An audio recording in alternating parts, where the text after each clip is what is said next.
എറണാകുളം അങ്കമാലിയിൽ ബിരുദ വിദ്യാർത്ഥിനി ജാസ്ലിയ കാറിടിച്ച് മരിച്ച കേസിലെ പോലീസ് വീഴ്ചയിൽ അന്വേഷണം.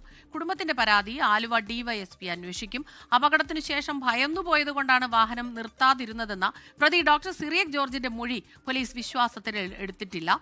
സിറിയക് ജോർജിനെ 14 ദിവസത്തേക്ക് റിമാൻഡ് ചെയ്തു.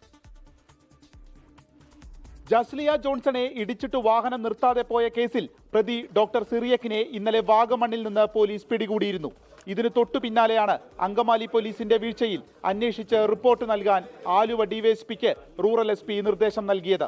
ഫെബ്രുവരി 28-ന് ജാസ്ലിയ നടന്നു പോകുമ്പോൾ പുറകെ വന്ന കാർ ഇടിച്ചു തെറിപ്പിക്കുകയായിരുന്നു. പിന്നീട് കാർ ആരുടേതെന്ന് കണ്ടെത്തിയെങ്കിലും പ്രതിയെ പിടികൂടാതെ പോലീസിന്റെ അനാസ്ഥ. ജാസ്ലിയയുടെ മരണശേഷം വലിയ പ്രതിഷേധമാണ് പോലീസിനെതിരെ ഉയർന്നത്. പോലീസ് പ്രതികളെ സംരക്ഷിക്കുകയാണെന്ന് കുടുംബം ആരോപിച്ചു. യുവജന സംഘടനകൾ പോലീസ് സ്റ്റേഷനിലേക്ക് മാർച്ച് നടത്തുകയും ഇത് സംഘർഷത്തിൽ കലാശിക്കുകയും ചെയ്തു. ഇതോടെയാണ് ആഭ്യന്തര അന്വേഷണം റൂറൽ എസ് പി പ്രഖ്യാപിച്ചിരിക്കുന്നത്. ഇടിച്ചിട്ട് വാഹനം നിർത്താതെ പോയത് പേടിച്ചതുകൊണ്ടെന്ന് ഡോക്ടർ സിറിയക്കിന്റെ മൊഴി. എന്നാൽ ഇത് പോലീസ് വിശ്വാസത്തിലെടുത്തിട്ടില്ല. സിറിയക്ക് ലഹരി ഉപയോഗിച്ചിരുന്നോ എന്നതാണ് സംശയം. ഇയാളുടെ നഖത്തിന്റെയും മുടിയുടെയും അടക്കം സാമ്പിളുകൾ പരിശോധനയ്ക്കായി ശേഖരിച്ചിട്ടുണ്ട്. ഇന്ന് ഡോക്ടർ സിറിയക്കിനെ കോടതിയിൽ ഹാജരാക്കും. 24 കൊച്ചി.